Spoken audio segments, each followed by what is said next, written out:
इस वक्त आप लोग आराम से बैठकर इस वीडियो को देख रहे हैं, मगर मैं आपको कहूं कि आप जो इस जगह पे बैठे हैं, लेकिन वो जमीन आज से करोड़ों साल पहले 8,500 डिग्री से उबल रही थी।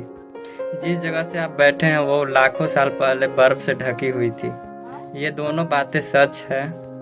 इस वीडियो के अंदर आप धरती के 450 साल पहले तक के सफर को देखने वाले हैं, इसलिए आप लोग को ये वीडियो इम्पोर्टेंट होने वाला है, तो वीडियो को लाइक एवं सब्सक्राइब कर दीजिए। जिस जगह हमारा सौर मंडल है उस जगह विभिन्न प्रकार के गैस और बादल हुआ करते थे। वैज्ञानिकों के मुताबिक इन धूल के बादलों से दूर एक तारा हुआ करता था। वक्त के साथ साथ उस तारे का ऊर्जा कम होने लगी, जिसके कारण उसके अंदर एक विशाल से विस्फोट हुआ। विस्फोट की वजह से अंतरिक्ष का ये धूल एक दूसरे से दबने लगे। इस बादलों में स्थित धूल के कारण दबाव और गर्मी के कारण बड़े उल्कापिंड और पत्थरों में परिवर्तित हो चुके थे, और इसी दबाव के वजह से बादलों में स्थित रेडियो एक्टिव पदार्थ में ग्रेविटी का निर्माण हुआ। इस ग्रेविटी के कारण बीच में हाइड्रोजन और हीलियम इकट्ठा होने लगे। बीच में इस भयंकर दबाव के कारण विशाल विस्फोट हुआ, और इसी विस्फोट के कारण हमारा सूर्य का जन्म हुआ। अंतरिक्ष में फैले एस्टेरॉयड यानी कि क्षुद्र ग्रहों में भारी वजन वजह से सूर्य के करीब आकर सूर्य को परिक्रमा करने लगे। धीरे धीरे एक एस्टेरॉयड में भारी टकराव हुआ, जिसके फलस्वरूप मरकरी, विभिन्न अर्थ, मार्स जैसे ग्रहों का निर्माण हुआ। वैज्ञानिकों के मुताबिक उस वक्त पृथ्वी और मार्स यानी मंगल ग्रह के बीच थिया नामक ग्रह सूरज के परिक्रमा करता था।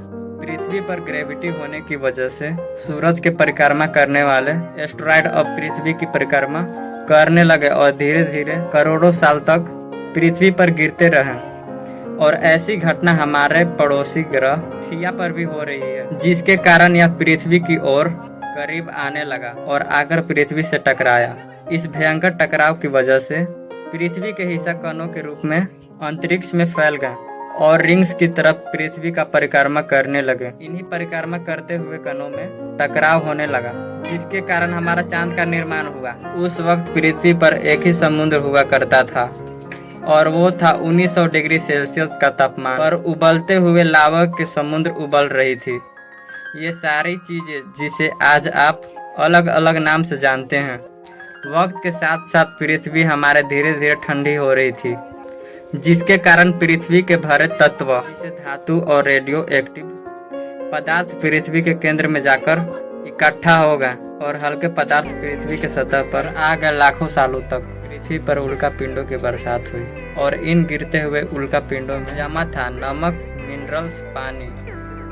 करोड़ों सालों तक इन उल्का पिंडों की बरसात होती रही, और धीरे धीरे पृथ्वी के ऊपरी सतह पानी से ढकने लगी।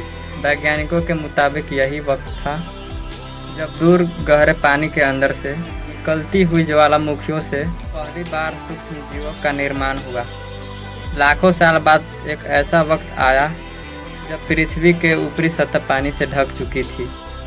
हमारे पृथ्वी के सबसे अंदर का कोर रेडियो एक्टिव पदार्थ से बने होने की वजह से हरदम गर्म होते रहता है, लेकिन जब भी पृथ्वी की जमीन ठंडी हो जाती है तब पृथ्वी के अंदर की गर्मी बाहर नहीं निकल पाती, जिसके कारण ज्वालामुखियों का निर्माण होता है। और उस वक्त कुछ ऐसा ही हुआ था। पानी से ढके हुई पृथ्वी के हजारों की तादाद में ज्वालामुखी निकलने लगी और निकलना जारी रहा, इससे पानी के ऊपर इस जमीन का निर्माण हो रहा था। इसी तरह हमारा पृथ्वी का निर्माण हुआ। अगर आप लोग को यह वीडियो थोड़ा सा भी पसंद आया होगा तो लाइक एंड सब्सक्राइब कर दीजिए।